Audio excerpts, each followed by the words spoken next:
السلام علیکم ورحمۃ اللہ وبرکاتہ۔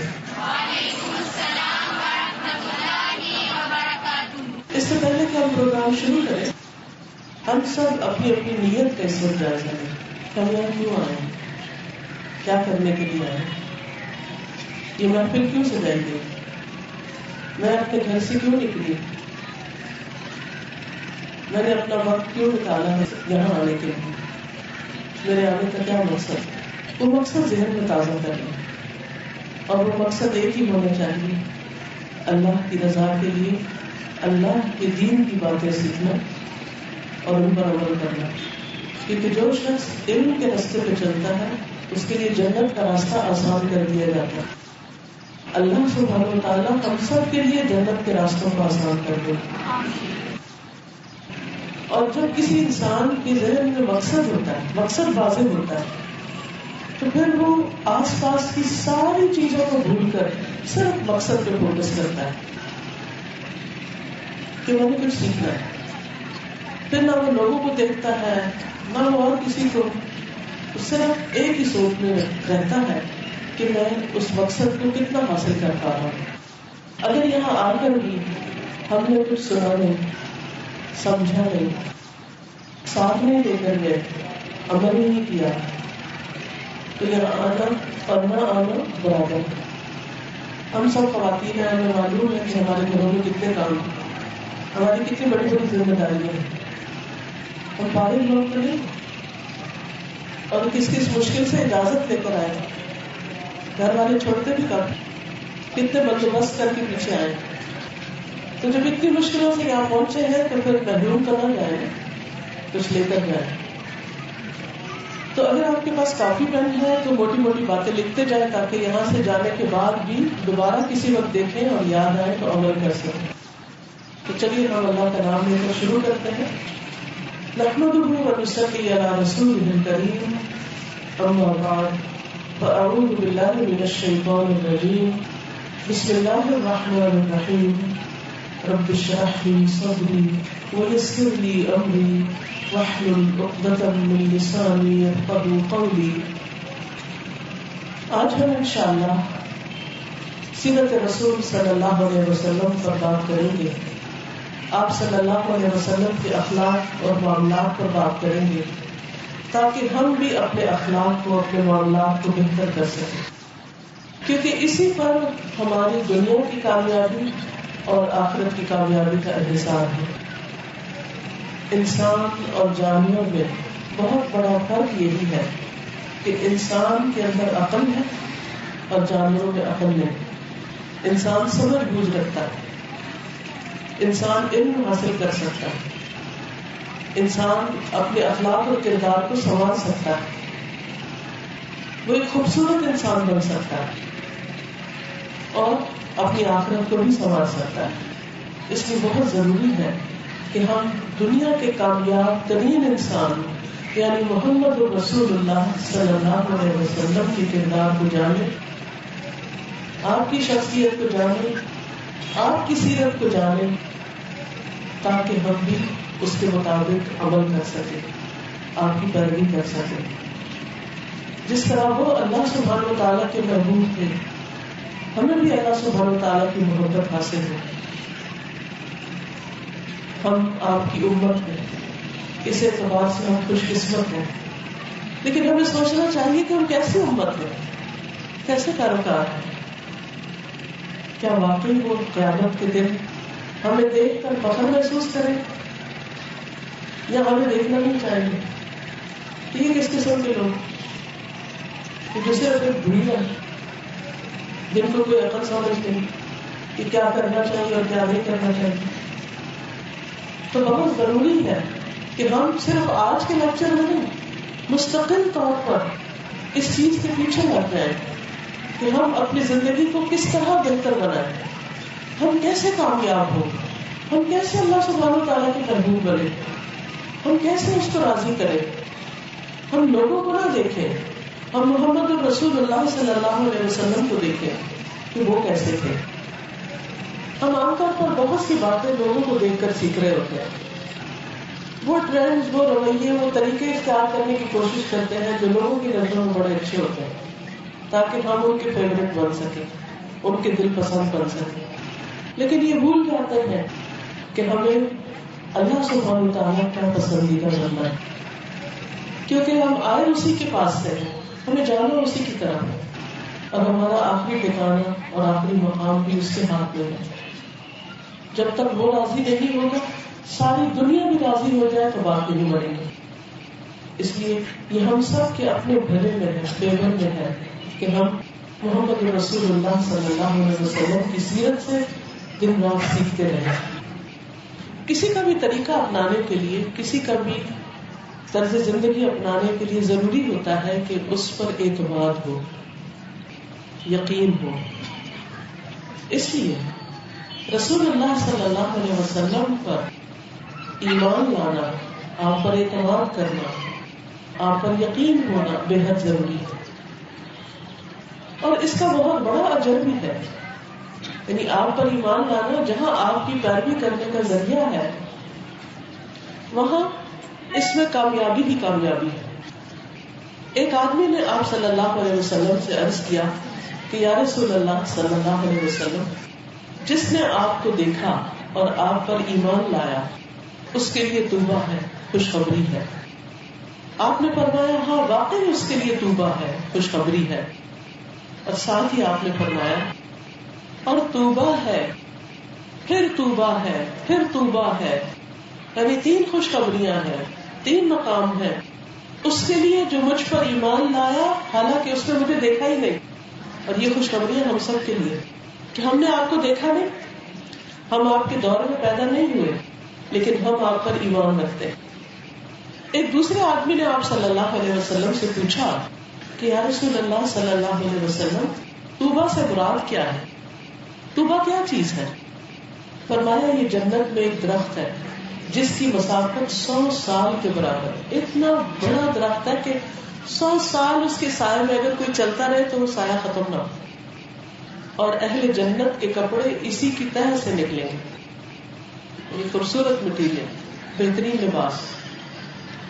تو 3 توبہ. چلے ہم سوچیں کہ 3 ایسے درخت ہیں، کیا خوبصورت ہوگی وہ جنت جس کے درخت اتنے بڑے ہوں. لیکن یہ انعامات اور یہ بشارت کس کے لیے؟ ان کے لیے جنہوں نے آپ کو دیکھا نہیں اور وہ آپ پر ایمان رکھتے ہیں. ایمان اس وقت تک مکمل نہیں ہوتا جب تک آپ سے محبت نہ کی جائے. یعنی زبان سے کہنے کا تو ہم کہتے ہیں کہ ہم ایمان لائے، لیکن کیا واقعی ہم ایمان رکھتے؟ اس کے لیے صرف زبانی کلامی دعویٰ کافی نہیں کہ ہم آپ پر ایمان رکھتے ہیں. جیسے ہم عام طور پر بچپن میں سکھا دیے جاتے ہیں نا، آمنت باللہ وملائکتہ وکتبہ ورسلہ والیوم الآخر والقدر خیرہ وشرہ والبعث بعد الموت. یہ ایک رٹا رٹایا جملہ ہے جو ہم بولتے رہتے، لیکن اس کے معنی پر غور نہیں کرتے اور یہ نہیں دیکھتے کہ اس میں کیا کیا چیزیں شامل ہیں. باقی تو ایمان کی تفصیل میں سوچ جانے کا موقع نہیں، لیکن محمد رسول اللہ صلی اللہ علیہ وسلم پر اس وقت تک ایمان مکمل نہیں ہوتا جب تک کہ آپ سے محبت نہ کی جائے. آپ صلی اللہ علیہ وسلم نے فرمایا، صحیح مسلم کی روایت ہے، لا يؤمن عبد حتى اكون احب اليه من اهله وماله والناس اجمعين. کوئی شخص اس وقت تک مومن نہیں ہو سکتا جب تک میں اس کے نزدیک اس کے گھر والوں، اس کے مال اور اس کے تمام لوگوں سے زیادہ محبوب نہ ہو جاؤں. ایک دوسری روایت میں والدین اور اولاد دونوں کا ذکر آتا ہے، اور اس روایت میں اہل و عیال کا ذکر آتا ہے اور مال کا بھی ذکر آتا ہے، کیونکہ انسان مال کی محبت میں بہت شدید ہوتا ہے. وَإِنَّهُ لِحُبِّ الْخَيْرِ لَشَدِيدٌ، جس کا ذکر قرآن مجید میں آیا ہے. تو مال سے بھی زیادہ نبی صلی اللہ علیہ وسلم سے محبت، اپنے اہل و عیال سے زیادہ محبت، بلکہ سارے لوگوں سے زیادہ محبت. اب ہم سب کو اس بات کا جائزہ لینا چاہیے، اپنے دلوں کا جائزہ لیں. کیا واقعی ایسا ہے، یا ان سے زیادہ اپنے بچوں سے محبت ہے یا اور چیزوں سے محبت ہے؟ اللہ نے مختلف چیزوں کی محبتیں ہمارے دلوں میں ڈالی ہیں اور ان سے محبت کرنا ضروری ہے. بچوں کی محبت، شوہر کی محبت، بہن بھائیوں کی محبت، یہ ایک طرح کا رحم ہوتا ہے جو اللہ بندے کے دل میں ڈالتا ہے. اس کا انکار نہیں کیا جا رہا. یہ نہیں کہا جا رہا کہ محبتوں کو ختم کر دو. یہ محبتیں اپنی جگہ رہیں گی, لیکن ان سب سے زیادہ نبی صلی اللہ علیہ وسلم کی محبت ہوتی ہے. وہ کیسے؟ اس کے لیے کچھ ٹیسٹ ہوتے ہیں, جن میں سے ایک ٹیسٹ یہ ہے کہ اگر آپ کے گھر والے آپ کو ایک طریقہ سکھا رہے ہیں اور سیرت میں آپ ایک دوسرا طریقہ پڑھتے ہیں, چاہے وہ کھانے کا ہے, چاہے وہ سونے کے متعلق ہے, چاہے وہ زندگی کے کسی اور عمل سے متعلق ہے, آپ کس طریقے زندگی کو زیادہ ترجیح دیتے ہیں؟ کیا محمد صلی اللہ علیہ وسلم کے طریقے کو, یا اپنی سوسائٹی کے طریقوں کو, یا کسی اور کے طریقے کو؟ کیونکہ جو کسی سے محبت کرتا ہے پھر اس کی پیروی بھی کرتا ہے, اس کو فالو کرتا ہے. اور محبت اسی لیے تو ضروری ہے تاکہ ہم آپ صلی اللہ علیہ وسلم کو آسانی کے ساتھ, خوشی کے ساتھ, سہولت کے ساتھ فالو کر سکیں, آپ کی پیروی کر سکیں, آپ کا اتباع کر سکیں. اس کا کیا فائدہ ہوگا؟ اس کا بہت بڑا فائدہ ہے. اللہ سبحانہ وتعالیٰ کا وعدہ ہے, قل ان کنتم تحبون اللہ فاتبعونی یحببکم اللہ. کہہ دیجئے اگر تم مجھ سے محبت کرتے ہو, اگر تم اللہ سے محبت کرتے ہو, قل ان کنتم تحبون اللہ, اگر تم اللہ سے محبت کرتے ہو تو اس کا ثبوت کیسے دو؟ فاتبعونی, میری پیروی کرو, محمد صلی اللہ علیہ وسلم کی پیروی کرو. تمہیں کیا ملے گا اس پیروی سے؟ نمبر 1, یحببکم اللہ, اللہ تم سے محبت کرے گا. سبحان اللہ, اس سے بڑی کوئی چیز ہے کہ ہم نبی صلی اللہ علیہ وسلم کے طریقے پر کام کر رہے ہیں, چاہے وضو کر رہے ہیں, یا نماز پڑھ رہے ہیں, یا حج ادا کر رہے ہیں, یا کھانا کھا رہے ہیں, یا ایون سو رہے ہیں, اور تو اور ہم ٹوائلٹ میں جا کر کس طریقے پر بیٹھتے ہیں, کیا کرتے ہیں, کیا نہیں کرتے. یعنی زندگی کے ہر معاملے میں آپ کا طریقہ بیسٹ طریقہ. آپ کی تعلیمات میں ہر مسئلے کا حل ہے, خواہ وہ روحانی مسائل ہو, خواہ وہ جسمانی مسائل ہو, خواہ وہ معاشرتی مسائل ہو, سیاسی مسائل ہو, دنیاوی مسائل ہو, کسی بھی طریقے سے متعلق, کسی بھی چیز سے متعلق. کبھی آپ کو کوئی ایشو پیش آئے, کوئی مسئلہ پیش آئے کہ کام کیسے کروں کہ نہ کروں, یہ کرنا درست ہے کہ نہیں درست, تو آپ دیکھیے کہ اس بارے میں نبی صلی اللہ علیہ وسلم کا اور آپ کے ساتھیوں کا طریقہ کیا تھا, انہوں نے کیا کیا, انہوں نے یہ کام کیسے کیا. آپ دیکھیں کہ آپ کو رہنمائی بھی ملے گا اور اس کا ریوارڈ بھی ملے گا اگر آپ اس طریقے کو فالو کرتے ہیں. اور بیسٹ ریوارڈ, اس سے بڑا کوئی ریوارڈ ہو سکتا ہے؟ رب کائنات آپ سے محبت کرے, اور جس سے اللہ تعالیٰ محبت کرتا ہے پھر کیا ہوتا ہے؟ اللہ تعالیٰ جبریل کو بلاتے ہیں اور ان سے فرماتے ہیں کہ اے جبریل, میں فلاں بندے سے محبت کرتا ہوں, تم بھی اس سے محبت کرو. جبریل علیہ السلام اس بندے سے محبت کرنے لگتے ہیں. پھر جبریل علیہ السلام آسمانوں میں پکارتے ہیں کہ آسمان والو, اللہ سبحانہ وتعالیٰ فلاں بندے سے محبت کرتا, تم بھی اس سے محبت کرو. آسمان والے اس بندے سے محبت کرنے لگتے ہیں. پھر وہ محبت زمین پر اتار دی جاتی, پھر زمین والے اس بندے سے محبت کرنے لگتے ہیں. سوچیے یہ سب کچھ کہاں سے ملا, کس چیز سے, ابتدا کہاں سے ہوئی؟ محمد صلی اللہ علیہ وسلم کی پیروی سے ہوئی, کیونکہ آپ اللہ کے محبوب ہیں نا, اللہ تعالیٰ آپ سے محبت کرتے ہیں. ہم سب بھی محبت کے پیاسے ہوتے ہیں, محبت کے بھوکے ہوتے ہیں. اکثر ہمیں گلا شکوہ ہی رہتا ہے, فلاں مجھ سے محبت نہیں کرتا. کچھ بچوں کو شکوہ ہوتا ہے ہمارے ماں باپ محبت نہیں کرتے, کسی کو شکوہ ہوتا ہے میرا شوہر مجھ سے محبت نہیں کرتا, کسی کو یہ ہوتا ہے میرے بچے مجھے نہیں چاہتے. ہم اسی تانے بانے میں رہتے ہیں, انہیں غموں میں رہتے ہیں, انہیں پریشانیوں میں رہتے ہیں. لیکن سوچنے کی بات یہ ہے کہ کیوں نہیں کرتے, کہاں کمی ہے, وہ نہیں ہم سوچتے. ہم ان کے پیچھے دوڑتے رہتے ہیں کہ کسی طرح یہ خوش ہو جائے, یہ ہم سے محبت کریں, لیکن وہ کرنے والے نہیں ہوتے. لیکن جس وقت آپ محمد صلی اللہ علیہ وسلم کے طریقے پر چلنے لگتے ہیں تو سارے مسئلے آسان ہو جاتے ہیں. کہیں زندگی میں کوئی رکاوٹ آئے, کوئی پریشانی آئے, یہ سوچا کریں کون سی سنت چھوڑی ہوئی, کس سنت میں کمی کر رہے ہیں, اور آپ کو نظر آ جائے گا کہ جس قسم کا مسئلہ ہے اسی قسم کی سنت میں کمی ہے, وہیں کہیں کمی ہے. ازدواجی زندگی میں مسائل ہیں، گھریلو زندگی میں، تو آپ صلی اللہ علیہ وسلم کی گھریلو زندگی کا مطالعہ شروع کر دیں. آپ کو اپنے گھر والوں کے ساتھ کیا طریقہ تھا، کیا کرتے تھے؟ کاروبار اور دیگر چیزوں میں پریشانی ہے تو اس سے متعلق تعلیم حاصل کریں کہ محمد صلی اللہ علیہ وسلم کا طریقہ کیا تھا. جہاں بھی آپ غور کریں گے اور آپ کے طریقے کو اپنائیں گے، آپ کے مسائل حل ہونا شروع ہو جائیں گے. تو بہرحال دنیا اور آخرت کی کامیابی کے لیے، مسائل کے حل کے لیے نہایت ضروری ہے کہ آپ صلی اللہ علیہ وسلم کی پیروی کی جائے. پیروی انسان اس کی کرتا ہے جو سب سے اچھا ہوتا ہے، اور اس کی گواہی تو اللہ سبحانہ وتعالیٰ نے خود دی. لقد كان لكم في رسول الله اسوة حسنة لمن كان يرجو الله واليوم الآخر. بلا شبہ یقیناً تمہارے لیے اللہ کے رسول صلی اللہ علیہ وسلم میں بہترین نمونہ ہے اس کے لیے جو اللہ اور یوم آخرت کی امید رکھتا ہو. وذکر اللہ کثیرا، اور اللہ کو بہت زیادہ یاد کرتا. اللہ کا ذکر بھی بڑے فائدے کی چیز ہے، بہت فائدے کی. ہماری زبان سے بہت سے گناہ ہوتے رہتے ہیں، بہت سی ناروا باتیں نکلتی رہتی ہیں.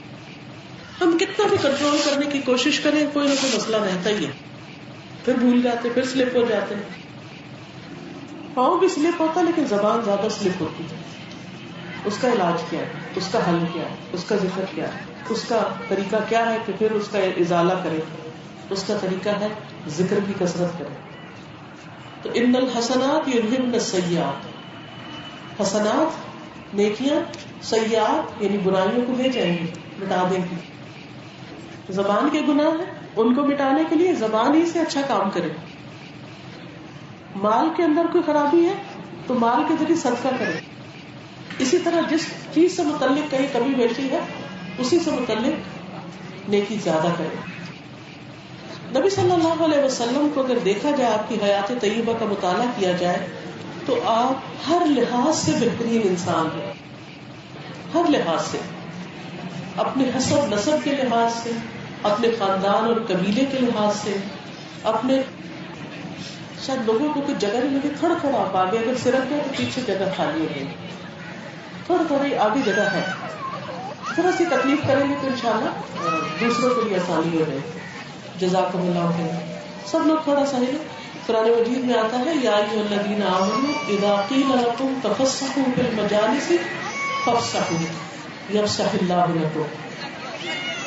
اے لوگوں جو ایمان لائے ہو، جب تم سے کہا جائے کہ مجلس میں کشادگی پیدا کرو، جگہ بناؤ، تو ایسا کر دیا کرو، اللہ تعالیٰ تمہارے لیے کشادگی پیدا کر دے گا. رزق میں، زندگی میں تمہارے لیے وسعتیں ہو جائیں گی. ہم سب چاہتے ہیں کہ ہم تنگیوں سے نکلیں. تو بہرحال بات میں ہی کر رہی تھی کہ رسول اللہ صلی اللہ علیہ وسلم ہر لحاظ سے ایک بہترین انسان تھے. آپ صلی اللہ علیہ وسلم نے فرمایا اللہ تعالیٰ نے مخلوقات کو پیدا کیا تو مجھے ان میں سب سے بہتر مخلوق کے اندر رکھا. پھر اللہ نے ان کو 2 گروہوں میں بانٹا. پھر اللہ نے مجھے ان 2 گروہوں میں سے جو بہترین گروہ تھا اس کے اندر رکھا. پھر اللہ تعالیٰ نے قبائل کو پیدا کیا، قبیلے بنائے اور مجھے بہترین قبیلے میں رکھا. پھر اللہ نے گھر بنائے، خاندان بنائے اور مجھے ان میں سے سب سے بہترین خاندان میں رکھا. اس لیے میں رہائش کے اعتبار سے بھی تم سب سے بہتر ہوں، ذات کے اعتبار سے بھی تم سب سے بہتر ہوں. تو اللہ سبحانہ وتعالیٰ نے نبی صلی اللہ علیہ وسلم کو ہر اعتبار سے چنا اور بلند مقام عطا کیا. اسی طرح شکل و صورت میں آپ سب سے خوبصورت ترین انسان تھے. اسی طرح آپ کا اخلاق سب سے بہترین اور خوبصورت اخلاق تھا. اور وہ کیا تھا؟ قرآن. سعد بن ہشام کہتے ہیں کہ ایک مرتبہ میں حضرت عائشہ کی خدمت میں حاضر ہوا تو میں نے کہا اے ام المومنین رضی اللہ تعالی عنہا، مجھے رسول اللہ صلی اللہ علیہ وسلم کے اخلاق کے بارے میں بتائیے. انہوں نے کہا نبی صلی اللہ علیہ وسلم کا اخلاق تو قرآن ہی تھا. کیا تم نے قرآن میں اللہ سبحانہ وتعالیٰ کا یہ قول نہیں پڑھا انک لعلی خلق عظیم، کہ بے شک آپ اخلاق کی بلندیوں پر فائز ہیں، یعنی آپ عظیم اخلاق کے مالک ہیں. اس سے بڑی گواہی کس کی ہو سکتی کہ آپ کا اخلاق سب سے بہترین. اللہ سبحانہ تعالیٰ سے بڑھ کر سچا قول کس کا ہو سکتا ہے؟ ومن اصدق من اللہ قیلا ومن اصدق من اللہ حدیثا. اللہ سے سچی بات کس کی ہو سکتی ہے کہ جس پر کوئی یقین کرے. تو آپ کا اخلاق بلند ترین اخلاق. لہذا جو لوگ آپ کا اخلاق اپنائیں گے وہ دنیا میں بھی بلندی پائیں گے, عزت پائیں گے, اور آخرت میں بھی ان کے درجات بلند ہوں گے. کیونکہ میزان کے اندر سب سے وزنی نیکی جو ہوگی وہ اچھا اخلاق ہی ہوگا. سب سے زیادہ وزن اسی چیز کا پڑے گا. آپ کے اخلاق کی خوبیاں جو ہے وہ قرآن مجید میں تو ہے ہی, لیکن تورات میں بھی آپ کا ذکر ملتا ہے. تورات میں آپ کے بارے میں جو آتا ہے وہ کچھ یوں ہے. اللہ تعالیٰ فرماتے ہیں کہ میں نے آپ کا نام متوکل رکھا. نہ وہ بدخو ہے یعنی نبی صلی اللہ علیہ وسلم, نہ سخت دل یعنی اچھے اخلاق والا سنگ دل انسان نہیں ہوتا, ہارڈ ہارٹیڈ نہیں ہوتا, نرم دل ہوتا ہے, بات سنتا ہے, دوسرے کی مشکل کو کنسیڈر کرتا ہے. نہ بازاروں میں شور کرنے والے, پھال دھوائی ڈالنے والے نہیں, شور ہنگامہ کرنے والے نہیں. نہ برائی کا بدلہ برائی سے دیں گے بلکہ معاف کریں گے اور درگزر کریں گے. یہ آپ کی اخلاقی خوبی. لیکن ہم چھوٹی چھوٹی باتوں کو اتنا بڑا ایشو بنا لیتے ہیں کہ اپنی زندگی بھی حرام کر کے دوسروں کے لیے بھی بڑی بڑی مشکلیں کھڑی کر دیں. بعض اوقات اپنی ہی اولاد کے لیے ہم مصیبت کھڑی کر دیتے ہیں. ان کو بسنے نہیں دیتے, ان کو چین نہیں لینے دیتے. ہر وقت کوئی نہ کوئی نکتہ چینی چل رہی ہوتی ہے. وہ بیٹھ جائے تو کہتے ہیں بیٹھے کیوں ہو, وہ کھڑے ہو تو کہتے ہیں کھڑے کیوں ہو, وہ سو رہے ہو تو کہتے ہیں سوتے کیوں ہو, وہ جاگ رہے ہو تو کہتے ہیں جاگتے کیوں ہو. کچھ کرنے نہیں دیتے. کیونکہ ہم کیا چاہتے ہیں, بحث. خواتین اکثر کیا چاہتے ہیں, پورا گھر میرے کنٹرول میں ہے اور کوئی بندہ میری اجازت کے بغیر دم نہ مارے. یہاں جو کچھ ہوگا میری مرضی کا ہی ہوگا. حتیٰ کہ اولاد جوان بھی ہو جاتی ہے, ان کی شادی بھی ہو جاتی ہے, پھر بھی ان کو آزاد نہیں کرتے, اپنی مرضی چلانا چاہتے ہیں. نتیجہ کیا ہوتا ہے, وہ ساری زندگی خود ڈیسیژن لے ہی نہیں سکتے. ان کے اندر ڈیسیژن پاور ہی نہیں ہوتی کیونکہ ہم ان کو ڈیسیژن لینے کی اجازت ہی نہیں دیتے, اور یوں دوسروں کی زندگی مشکل میں ڈال دیتے. اتنے ہی مرد ہوتے ہوئے اتنے کمزور ہوتے ہیں کہ وہ بیوی کے بارے میں خود کوئی فیصلہ نہیں کر سکتے. جو فیصلہ ہوگا میری ماں کا ہوگا, جو میری ماں کہے گی بس وہ ہوگا. چاہے ماں سیاہ کہے, چاہے سفید کہے, چاہے اچھا کہے یا برا کہے, سب بس ماں کا ہی ہوگا جو ہوگا. کیا دین نے نہیں سکھایا کہ ماں اگر غلط بھی کہے تب بھی اسی کی مانو؟ ہمارے دین نے تو ایسا نہیں سکھایا. تو بعض اوقات ہماری غیر ضروری انٹرفیئرنس اور ہر معاملے میں دخل اندازی گھروں کو جہنم بنا دیتی. تو ضرورت اس بات کی ہے کہ ہم گھر میں قریب کام کرنے والوں, رہنے والوں کے لیے آسانیاں پیدا کریں, نرم گوشہ پیدا کریں, ان کی غلطیوں کو درگزر کرتے جائیں, معاف کرتے جائیں. ایک حدیث میں آتا ہے کہ ایک شخص نے آپ صلی اللہ علیہ وسلم سے پوچھا کہ میں دن میں اپنے غلام کو کتنی دفعہ معاف کروں؟ فرمایا 70 دفعہ. کیونکہ وہ کام کریں گے نا, ان سے غلطیاں ہوں گی. جو کام نہیں کرے گا, جو آپ کو نظر نہیں آئے گا, آپ کو اس کی غلطی بھی نظر نہیں آئے گی. جو کام کرے گا وہ تو 70 بار غلطی کرے گا. تو اگر آپ 70 دفعہ معاف نہیں کریں گے تو اس کو رکھ نہیں سکتے, اس سے کام نہیں لے سکتے. تو آپ صلی اللہ علیہ وسلم کے اخلاق کی خوبی تورات میں کیا بتائی گی کہ نرم دل ہے, برائی کا بدلہ برائی سے نہیں, معاف کر کے درگزر کر کے دیتے. ایک حدیث میں بھی آتا ہے, حضرت عبداللہ ابن عمر ابن العاص کی روایت ہے کہ نبی صلی اللہ علیہ وسلم بےہودہ کو بتکلف بےہودہ گوئی کرنے والے نہیں تھے. یعنی آپ صلی اللہ علیہ وسلم بتکلف باتیں نہیں کرتے تھے, بڑی نیچرل اور بہت واضح انداز میں بات کرنے والے تھے. اور آپ فرمایا کرتے تھے کہ تم میں سب سے بہتر انسان وہ ہے جس کا اخلاق سب سے اچھا. ہمارا حال کیا ہے, چھوٹی چھوٹی باتوں پہ ہم پڑھ لے جاتے ہیں. ذرا سی کوئی ہماری مرضی کے خلاف بات کر دے تو ہم اس سے بڑھ چڑھ کے اس کو جواب دینے کے تیار ہیں. ہر بات کا جواب ہم نے دینا ہوتا ہے, چپ نہیں ہوتے. کوئی ذرا سی بات کرے تو جب تک اس کو سنا نہ چکے, جواب نہ دے دے, تو چین ہی نہیں آتا. ہر وقت ہم اپنا ہاتھ اوپر رکھنا چاہتے ہیں. کیونکہ دل میں خرابی ہے نا. دل میں کہیں کسی گوشے میں تکبر بھرا ہوا ہے جو ابھی نشاندہی نہیں ہو رہی. وہ کسی بھی چیز کا ہو سکتا ہے, وہ علم کا ہو سکتا ہے, وہ مال کا ہو سکتا ہے, وہ کسی عہدے کا ہو سکتا ہے, وہ کسی حسب نسب کا ہو سکتا ہے, وہ خوبصورتی کا ہو سکتا ہے, وہ کسی بھی چیز کا, وہ لوگوں کی جھوٹی تعریفوں کا ہو سکتا ہے کہ جنہوں نے جھوٹی تعریفیں کر کر کے آپ کو کھلا دیا اور اب آپ کے ذہن میں یہ بھر گیا کہ آپ بڑی چیز ہے. اس لیے جو آپ کی جناب میں کوئی گستاخی کرے تو پھر آپ اس کو دبا کے جب تک نہ رکھیں آپ کو گزارا نہیں. یہ ہے بد اخلاقی, جس کا ہمیں پتہ بھی نہیں چلتا کہ ہم بد اخلاقی برت رہے ہیں. انسانوں کی طرح جواب نہ دینا, یعنی کوئی ہم سے کوئی بات پوچھے تو انسانوں کی طرح نہ بولے, منہ موڑ کے بات کر, ہاتھ اٹھا کے بات کر, یہ بد اخلاقی ہے. یعنی صرف ہم زبان سے نہیں بولتے, آرام سے نہیں بولتے, ٹھیک ہے, اشارہ کرنا مطلوب ہے تو اور بات ہے, لیکن باتیں کرنا ایسے جیسے تقریر کر رہے ہو آپ, ہاتھ اٹھا اٹھا کے. اگر ایک ماں کا گھر میں یہ طریقہ ہے بات کرنے کا تو بچے کیا سیکھ رہے ہیں, وہ کیا اخلاق دے رہی ہے, وہ نسلوں کی کیا تربیت کر رہی. وہی بچے پھر وہی اخلاق لے کے بڑے ہوتے ہیں, وہ سمجھتے ہیں کرنے کا کام ہی یہی ہے, ایسے ہی پیش آتے ہیں.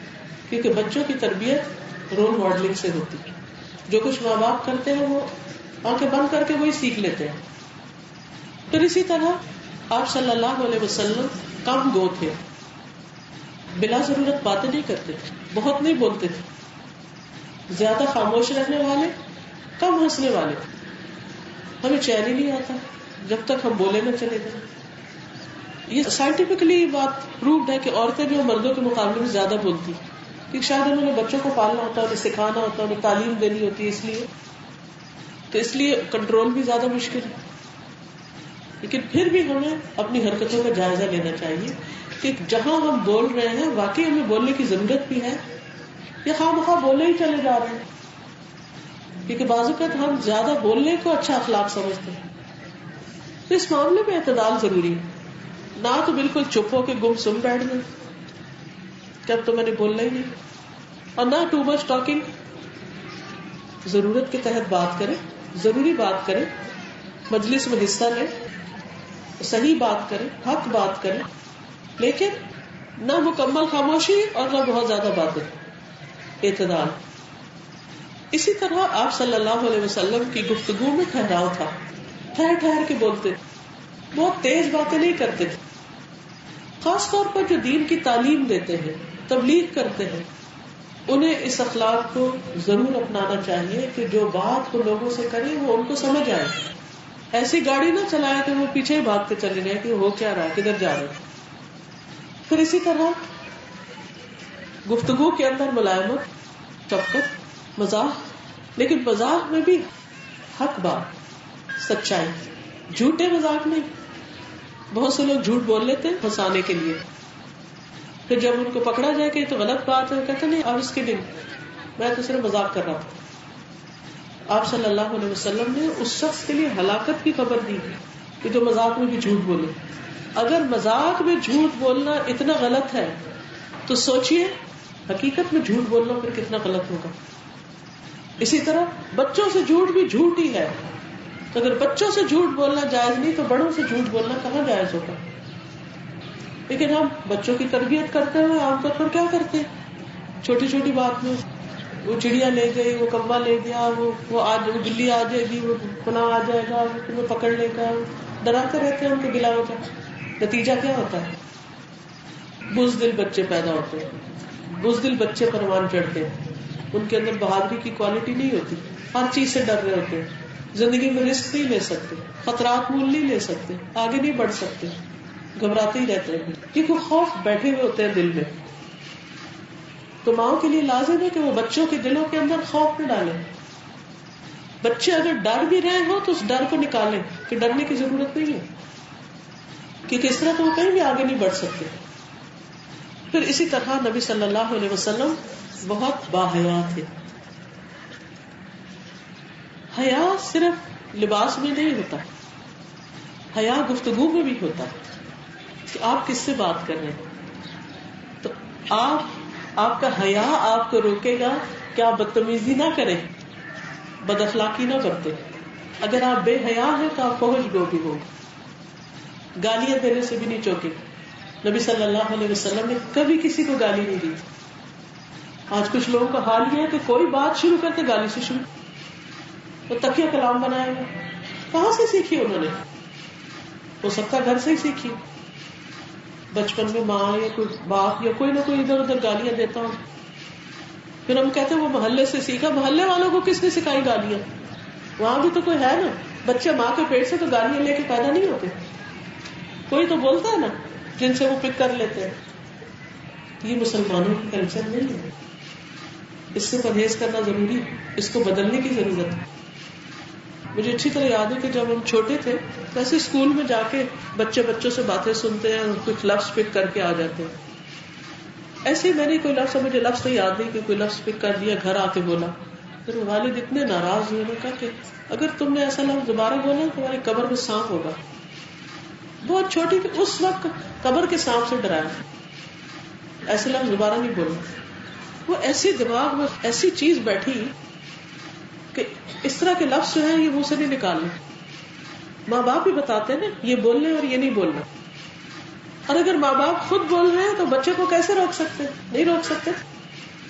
اچھے الفاظ منہ سے نکالنے, اچھے اخلاق میں اچھی باتیں, بری باتیں نہیں نکالنی. اور اگر عادت پڑی ہوئی ہے تو اس کو روکنا, کنٹرول کرنا اور توبہ کرنی, کیونکہ ہر لفظ لکھا جا رہا ہے. پھر اسی طرح آپ صلی اللہ علیہ وسلم کی گفتگو کے ساتھ ساتھ آپ کی مسکراہٹ بھی بہت ہوتی تھی. ہم بعض اوقات کسی سے بات کریں تو بالکل ووڈن پیس لے کے, جب آپ کسی لکڑی کی دیوار سے بات کر رہے ہیں. لکڑیوں سے تو کس کو تشبیہ دی گئی ہے پتا آپ کو؟ قرآن میں سورۃ منافقون پڑھی, کس کے لیے کہا گیا کہ لکڑیوں کے کندے؟ منافقین کے لیے کہا گیا. مومن جو ہوتا ہے نا, مومن کا بھائی ہوتا ہے, احترام کرتا ہے اس کا, عزت کرتا ہے اس کی, اس سے محبت کرتا ہے. کوئی شخص اس وقت تک مومن نہیں ہو سکتا جب تک وہ آپس میں ایک دوسرے سے محبت نہ کرے. آپس کی محبت ہے بڑی ضروری ہے, ایک دوسرے سے سب کے لیے ضروری ہے, لیکن دین کا کام کرنے والوں کے لیے اور زیادہ ضروری ہے. ایک بھی دین کا جھنڈا اٹھائے ہوئے, دوسرا بھی اٹھائے ہوئے, آپس میں ٹکرا رہے, یہ کون سے دین کی بات کر رہے ہیں آپ؟ یہ کون سا دین ہے؟ اور افسوس کے ساتھ یہ کہنا پڑتا ہے کہ دین والوں کی آپس میں جو نفرتیں ہیں وہ ایسے ہی ہیں جو یہود و نصارہ کے دل آپس میں پھٹے ہوئے تھے. جو لوگ دین سے محبت کرتے ہیں, اللہ سے محبت کرتے ہیں, یہ ہو نہیں سکتا کہ پھر وہ اللہ کے دین کا کام کرنے والوں اور ان سے جو کسی بھی کیپیسٹی میں کوئی بھی دین کی خدمت کرے ان سے محبت نہ کرے, اور ان کے لیے وہ پسند نہ کرے جو اپنے لیے کرتے ہیں. آپ نے فرمایا تھا کہ قسم اس ذات کی جس کے ہاتھ میں میری جان ہے, لا یؤمن احدکم حتی یحب لاخیہ ما یحب لنفسہ. کوئی شخص اس وقت تک مومن نہیں ہو سکتا جب تک وہ اپنے بھائی کے لیے وہ پسند نہ کرے جو اپنے لیے کرتا ہے, جو اپنے لیے چاہتا ہے. اپنے لیے عزت احترام چاہتا ہے, دوسروں کو بھی دے. ایک دوسرے سے خار کھاتے رہنا, ایک دوسرے کے بارے میں ہر وقت بدگمانی میں مبتلا رہنا, ایک دوسرے کی صرف غلطیاں نوٹ کرتے رہنا, یہ تو محبت نہیں ہوتی. محبت میں تو غلطیاں نظر بھی آتی ہے تو انسان اگنور کرتا ہے یا پھر اصلاح کرتا ہے, ادھر ادھر باتیں نہیں کرتا. تو نبی صلی اللہ علیہ وسلم نہ تو کہہ کے لگاتے تھے اور نہ گم سم بیٹھتے تھے, آپ مسکراتے تھے. کبھی آپ اس طرح نہیں ہنسے کہ آپ کے حلق کا کبا نظر آ جائے, منہ کھول کے نہیں ہنستے تھے. پھر اسی طرح آپ صلی اللہ علیہ وسلم عاجزی اور انکساری اختیار کرتے تھے, زمین پہ بیٹھ جایا کرتے تھے اور اس کو اپنی شان کے خلاف نہیں سمجھتے تھے. زمین پہ بیٹھ کے کھاتے تھے, بکری کا دودھ دو لیتے تھے, جو کی روٹی کی دعوت دینے والے غلام کی دعوت قبول کر لیتے تھے. یعنی معمولی انسان بھی آپ کو اگر دعوت کے لیے بلاتا تھا وہاں بھی چلے جاتے تھے, اس کو اپنی شان کے خلاف نہیں سمجھتے تھے. ایک صحابی کہتے ہیں کہ نبی صلی اللہ علیہ وسلم کو جو کی روٹی اور چربی کے خراب سالن کی دعوت بھی دی جاتی تو آپ قبول کر لیتے. یعنی آپ کو پتا ہوتا تھا کہ اس شخص کے گھر میں اس کے سوا کچھ نہیں, یہ جو مجھے بلا رہا ہے یہ افورڈ نہیں کر سکتا, آپ اس کا بھی دل رکھتے تھے. پھر اسی طرح آپ صلی اللہ علیہ وسلم بیواؤں اور مسکینوں کے ساتھ اٹھتے بیٹھتے, ان کا کام کر دینے میں کوئی شرم محسوس نہیں کرتے تھے. آپ نے کیوں اپنی ذات سے نمونہ قائم کر کے دکھایا تاکہ میری امت کے جو بھی ایسے مسکین ہو, بیوہ ہو, یتیم ہو, لوگ آگے بڑھ بڑھ کر ان کا خیال رکھیں. اور بیوہ مسکین کے لیے بھاگ دوڑ کرنے والے کو آپ نے فرمایا جنت میں میرے ساتھ ہو گیا. آپ نے اپنی انگلیاں اٹھا کے دکھائی, ایک روایت میں آتا ہے تھوڑا فاصلہ تھا اور ایک میں کٹا. تو آخرت میں آپ کے ساتھ ہوگی, آپ کی زیارت ان کو نصیب ہوگی, آپ کا قرب ان کو نصیب ہوگا جو غریبوں کا خیال رکھتے ہیں, ان کے لیے کوشاں. اسی طرح حدیث میں آتا ہے کہ آپ گدھے پر سوار ہو جاتے, یعنی صرف گھوڑے پر ہی. گھوڑا ایک شاندار سواری تھی نا اس زمانے میں, تو ہمیشہ گھوڑے پہ نہیں, کبھی گدھے پہ بھی بیٹھ جاتے تھے جو ایک معمولی سواری تھی. جوتا سلائی کر لیتے, اپنا خود جوتا مرمت کر لیتے, قمیص کو پیبند لگا لیتے, پھٹ جاتا تو اپنا قمیص خود سی لیتے. یہ کام کر کے فرماتے جس نے میری سنت سے منہ موڑا وہ مجھ سے نہیں. آج تو لڑکیوں کو بھی نہیں ٹانکا لگانا آتا. یہ تو نبی صلی اللہ علیہ وسلم, نبیوں کے سردار, اتنی بڑی عزت, اور آپ اپنا کپڑا سینے میں کوئی آر محسوس نہیں کر رہے. ہمارے لیے کس قدر شرمندگی کی بات ہے اگر ہمیں کبھی ایسا کوئی کام کرنا پڑے اور ہمیں نہ کرنا آتا. یہ چھوٹے چھوٹے ہنر, یہ معمولی معمولی چیزیں, یہ ہمیں آنی چاہیے. کچھ لوگوں کی عادت ہوتی ہے ادھر سے کپڑا ادھر اٹھا پھینکا, یا پہننے کے قابل نہیں, یہ نکال دو. کہیں سے پھٹ گیا, کہیں سے گھس گیا, کچھ نکال دو, پھینک دو, پھینک دو. پھر کہتے خرچہ پورا نہیں ہوتا, ریسائکلنگ نہیں آتی, کٹی پھٹی چیز کو استعمال کرنے نہیں آتا. ہر کپڑا درزی نہیں سینا, خود کبھی سیا ہی نہیں, یا بس وہ مخصوص پیشہ بن گیا کہ کچھ لوگ سیا کریں. خود اپنی شان کے خلاف سمجھتے ہیں کاموں, تو یہ شان کے خلاف نہیں. مصروفیت ہے, مجبوری ہے, بچے چھوٹے ہیں, اور بات ہے اللہ نے مجھ سے سہولت دی ہے کروا لے, لیکن یہ سمجھنا کہ میری شان کے خلاف ہے, یہ اصل خرابی, یہ نہیں ہونا چاہیے. پھر اسی طرح معمولی بستر پر سو جاتے. ایک دفعہ آپ بوریے پر سو کر اٹھے تو آپ کے جسم پر چٹائی کے نشان پڑے ہوئے تھے. صحابہ کہتے ہیں ہم نے عرض کیا یا رسول اللہ صلی اللہ علیہ وسلم کاش ہم آپ کے لیے ایک بچھونا بنا دیں. آپ نے فرمایا مجھے دنیا سے کیا کہا, میں تو دنیا میں اس طرح ہوں جیسے کوئی سوار کسی درخت کے نیچے سائے کی وجہ سے بیٹھ گیا, پھر وہاں سے روانہ ہو گیا اور درخت چھوڑ دیا. آج ہماری ساری توجہ کہاں ہوگی, صرف گھروں پر. اور پھر کہتے ہیں کہ کسی کو بلایا نا کہ آؤ کلاس میں آؤ, درس پہ آؤ, کچھ سیکھو, کچھ سکھاؤ, کچھ کرو, کیا جواب ہوتا ہے؟ کیا جواب ہوتا ہے؟ سب کو پتا جو جواب ہوتا ہے. گھر کے کام بہت ہے, گھر سے نکلا نہیں جاتا, بہت کام, ٹائم نہیں ملتا. اور کاموں کے لیے جیسے ٹائم نکالتے ہیں ایسے دین سیکھنے کے لیے بھی ٹائم نکالنا چاہیے. اور خود اکیلے گھر میں بیٹھ کے وہ سمجھ نہیں آتی جو کسی مجلس میں بیٹھ کے بات سمجھ آتی. اور انسان اپنے ساتھیوں سے بے شمار چیزیں سیکھتا ہے. میں جب کسی نئے شخص سے ملتی ہوں میں ضرور کوشش کرتی ہوں کہ اس سے میں کوئی نہ کوئی اچھی بات سیکھوں. اس کے اندر کون سی ایسی خوبی ہے جو مجھ میں نہیں, اس کے پاس کون سا ایسا علم ہے جو میرے پاس نہیں. اور الحمدللہ مجھے ہر جگہ کچھ نہ کچھ نئی چیز مل جاتی ہے, کچھ نہ کچھ سیکھنے کو ملتا ہے. کیونکہ کوئی بھی انسان پرفیکٹ نہیں ہے, ہر انسان کے اندر کمی ہے. لیکن انسان کترا کترا جمع کرتے کرتے کرتے جمع کرتا ہے. جیسے شہد کی مکھی ہوتی ہے 50,000 اڑانے اڑاتی ہے اور جب جا کر معمولی سے شہد بناتی ہے. تو اسی طرح ہمیں بھی ہزاروں اڑانے اڑنی ہوگی, کوششیں کرنی ہوگی, سیکھنا ہوگا, پڑھنا ہوگا, جاننا ہوگا, اور پھر اپنے اخلاق کے اندر اس کو جذب کرنا ہوگا. پھر جا کے کہیں شخصیت میں کچھ نکھار اور سنوار آئے گا کہ چیزیں کرنے سے اور محنت سے آتی ہے. پھر اسی طرح نبی صلی اللہ علیہ وسلم کی سخاوت جو ہے وہ بھی دیکھنے کے قابل ہے. دنیا میں بڑے بڑے سخی لوگ گزرے لیکن جو آپ کی سخاوت تھی وہ کسی کے نہیں. حدیث میں آتا ہے کان رسول اللہ صلی اللہ علیہ وسلم اجود الناس, نبی صلی اللہ علیہ وسلم سب سے زیادہ سخی تھے انسانوں میں سے. جب آپ سے کسی بھی چیز کا سوال کیا جاتا تو آپ اس کو دے دیتے تھے, عطا کر دیتے. آپ سے کچھ بھی مانگا جاتا اور جو آپ کے پاس ہوتا آپ اسے دے دیتے. کبھی نہیں ہوتا تھا اور لوگ کوئی ایسی چیز مانگ لیتے تھے جو آپ کے پاس نہیں ہوتی تھی, آپ خاموشی اختیار کر لیتے تھے. کبھی دوسروں سے سفارش کرتے کہ اس کے لیے کام کر دو. کبھی آئندہ دینے کے لیے وعدہ کر لیتے کہ ابھی تو نہیں لیکن کچھ عرصے کے بعد جب فلاں جگہ سے چیز آئے گی تو تمہیں دوں گا. نہ نہیں کہتے.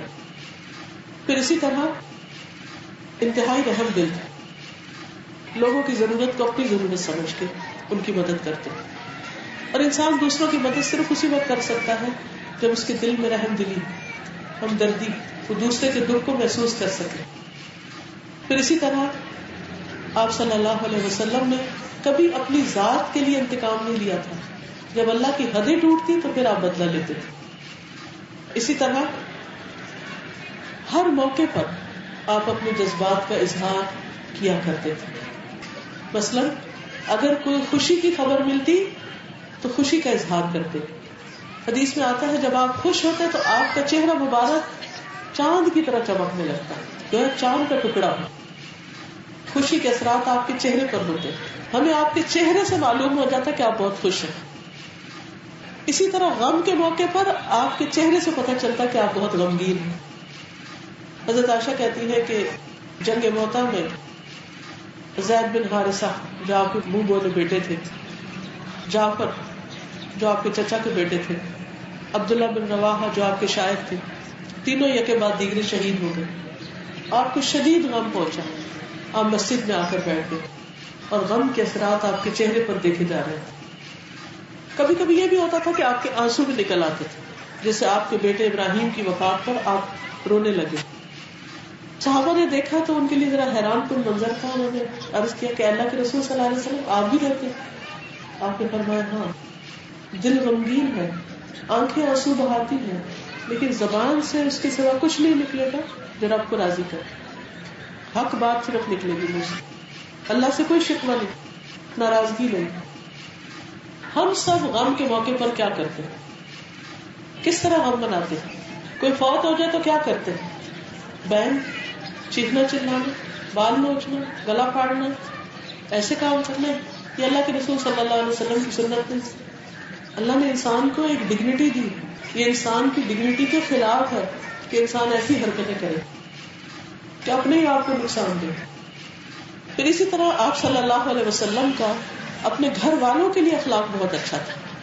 ہم عام طور پر باہر والوں کے لیے تو بہت اچھے ہوتے ہیں، لیکن جو ہی ہم گھر میں جاتے ہیں ہمارا موڈ آف ہو جاتا ہے کیونکہ ہم بہت تھکے ہوئے، ہم سے کوئی بات نہ کرے، ڈانٹ ڈپٹ شروع کر دیتے، شور مچانا شروع کر دیتے. ایک مسلمان عورت کو کیسے ہونا چاہیے؟ جب شوہر گھر آئے تو کیا کرنا چاہیے؟ جب بچے گھر واپس آئے تو کیسے استقبال کرنا چاہیے؟ جب بچے آرام کر رہے ہو، سو رہے ہو، گھر والے آرام کر رہے ہو تو گھر کے کام کس طرح کرنے چاہیے؟ چھوٹی چھوٹی چیزیں جو ہیں اس سے اخلاق ظاہر ہوتا ہے. نبی صلی اللہ علیہ وسلم نے فرمایا تم میں سے سب سے بہتر وہ ہے جو اپنے گھر والوں کے لیے بہتر ہے.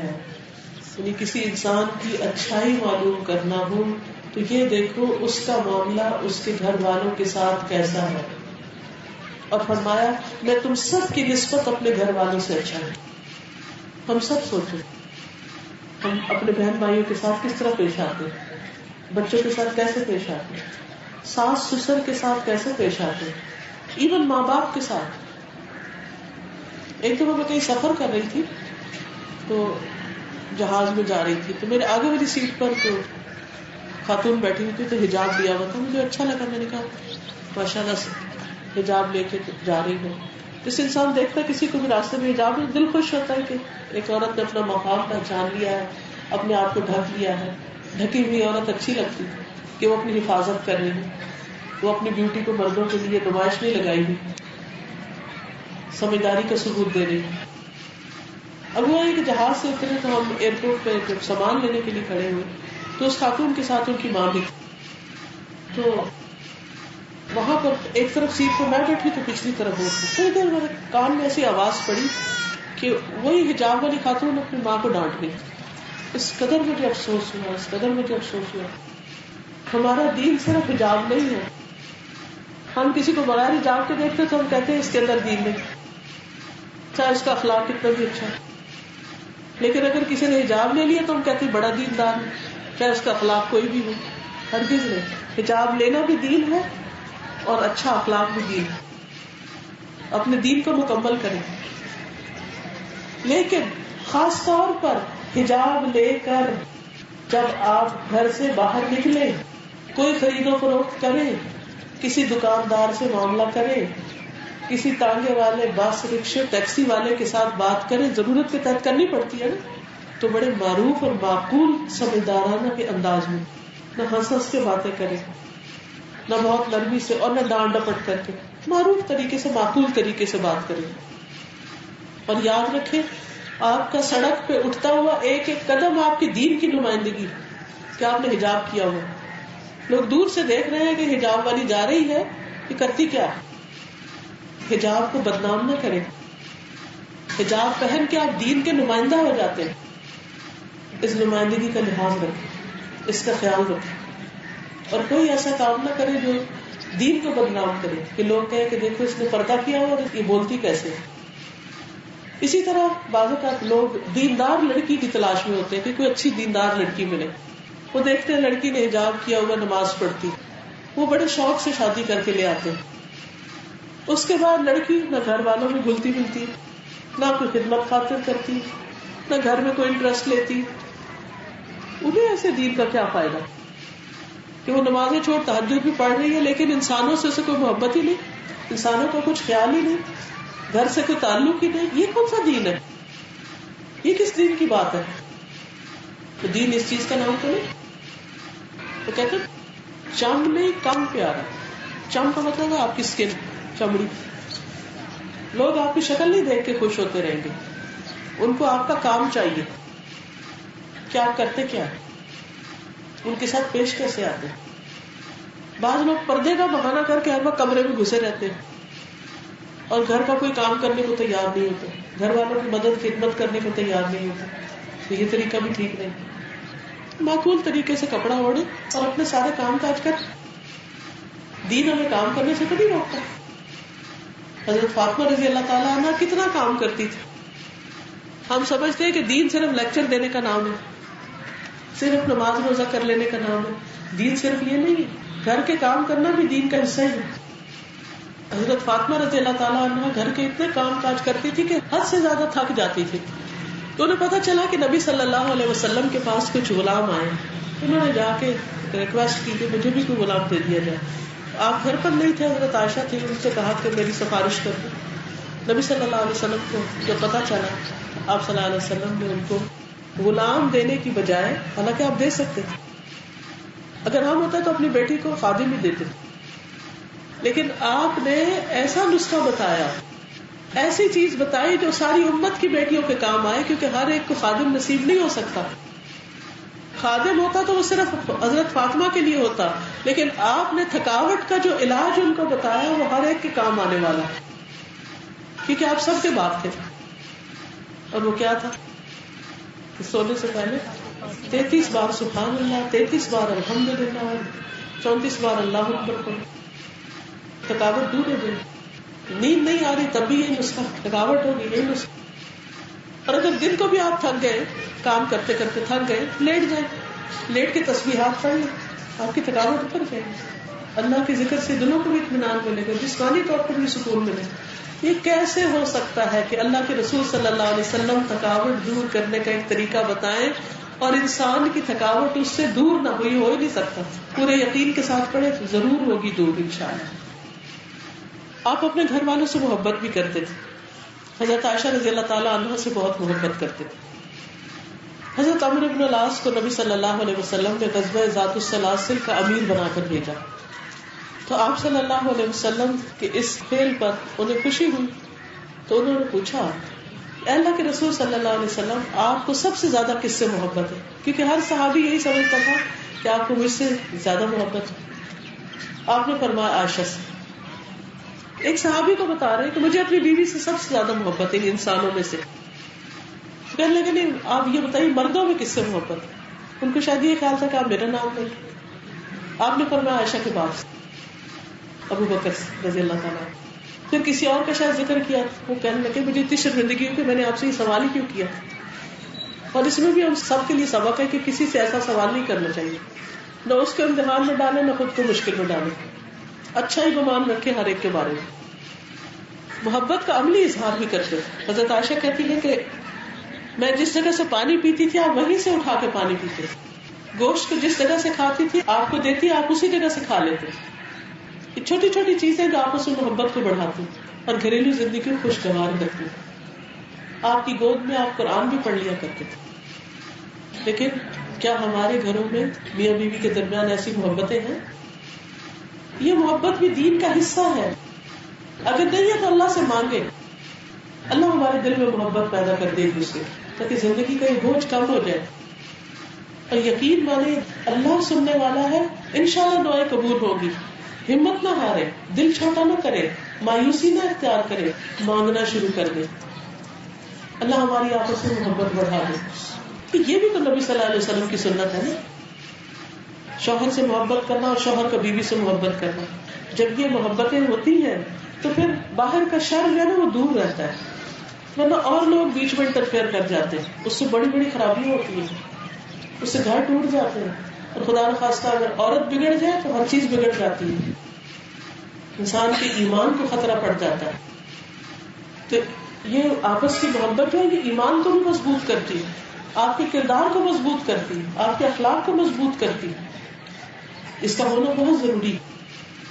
پھر اسی طرح آپ صلی اللہ علیہ وسلم اپنے گھر میں خود کام کاج کر لیا کرتے تھے، چھوٹے چھوٹے کام خود کر لیا کرتے، اس سے بھی محبت بڑھتی. ہمارے یہاں ہمارے کلچر میں کیا ہے کہ شوہر گھر آئے تو باقی سب لوگ خادم کی طرح اس کی خدمت کریں، وہ خود کچھ نہ کرے، پانی بھی اس کو ڈال کر دے، ہر کام اس کا کرے. اور آپ دیکھیں کہ ان میں ابھی بھی محبت زیادہ ہوگی جس میں شوہر چھوٹی چھوٹی چیزوں میں بیوی سے تعاون کرتا ہے. جیسے بیوی دودھ پلا رہی ہے بچے کو، سلا رہی ہے، وہ ایسا وقت ہوتا ہے کہ اگر وہ بچے کو ادھورا چھوڑ دے، اس کا دودھ چھڑا دے، اس کی نیند خراب کر دے تو وہ بچے کے ساتھ بڑی زیادتی.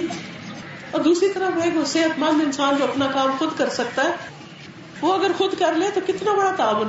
یہ صرف بیوی کے ساتھ تعاون نہیں، بچے کے ساتھ بھی تعاون. لیکن ہمارے کلچر میں اگر کوئی شوہر ایسا کرنا بھی چاہے تو اس کی ماں نہیں اس کو کرنے دے گی، اسے کہتے ہیں زن مرید. اس لیے وہ ڈر کے مارے اسے محبت ہو بھی، وہ کچھ کرنا بھی چاہے وہ کرے گا نہیں، کیونکہ اس کو تانے سننے پڑیں گے. اور یہ تانے بھی کون دیتا؟ باپ نہیں دیتا، یہ عورتیں ہی دے رہی ہوتی ہیں، یہ ماں ہی کر رہی ہوتی ہے، بہنیں ہی کر رہی ہوتی ہیں. ہم سب بھی کسی کی ماں اور بہن ہے.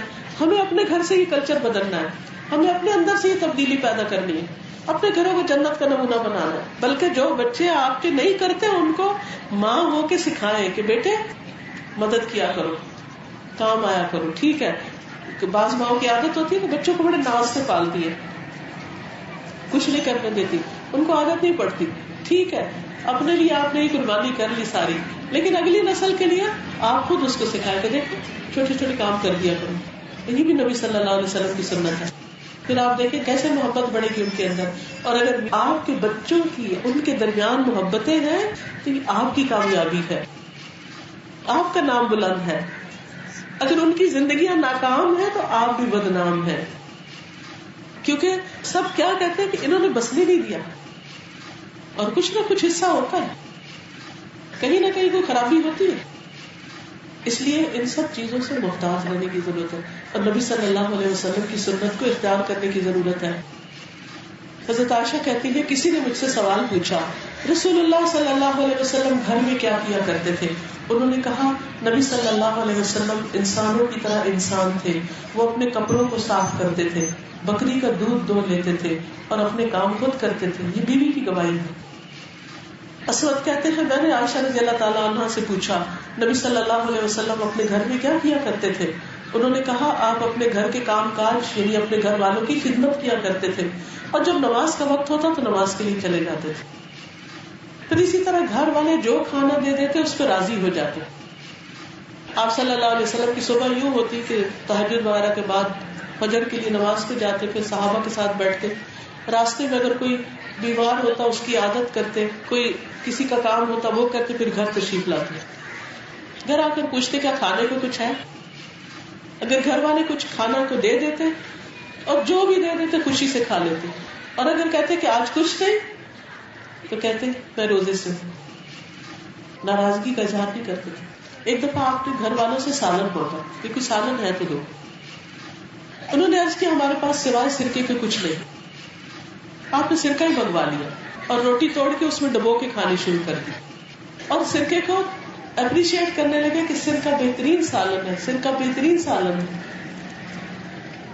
کیا اگر ہمارے گھر والے بھی کبھی ہمیں کوئی ایسی معمولی چیز دے ہم بھی ایسے خوش ہو کے کھائیں گے؟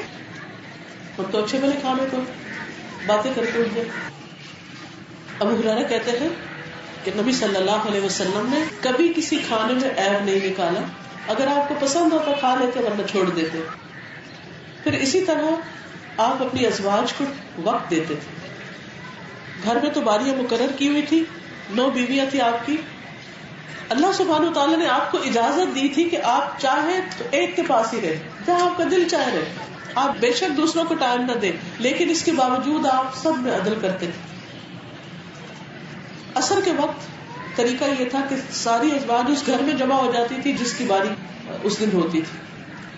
پھر اسی طرح یہ ہے کہ آپ صلی اللہ علیہ وسلم جب سفر کا ارادہ کرتے تو بھی اپنی بیویوں کے درمیان قرآن اندازی کرتے.